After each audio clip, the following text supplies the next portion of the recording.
वर्षा पर जातीय राजपथ खसुची बाइक रास्ता मरामती काम चलता बेले रास्तार गोटे स्थान कटाଯିवा जोगु घटुची दुर्घटना। बाइक चालक दुर्घटनार शिकार होती।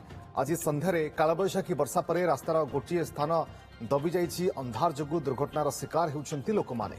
बालेश्वर जिला फुलाड़ी छक निकटरे एभली घटना देखा मिली।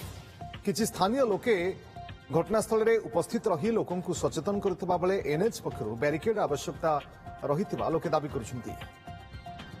वर्षा पर जातीय राजपथ खसुची बाइक रास्ता मरामती काम चलता बेले रास्तार गोटे स्थान कटाଯିवा जोगु घटुची दुर्घटना। बाइक चालक दुर्घटनार शिकार होती। आज संध्यारे कालबैशाखी वर्षा पर रास्तार गोटे स्थान दबी जाइछि। अंधार जोगु दुर्घटनार शिकार होती लोक माने। बालेश्वर जिला फुलाड़ी छक निकटरे एभली घटना देखा मिली। किछि स्थानीय लोके घटनास्थल में उपस्थित रही लोकंकु सचेतन करथिबा बेले एनएच पक्षरु बैरिकेड आवश्यकता रहिथिबा लोके दाबी करुछन्ति।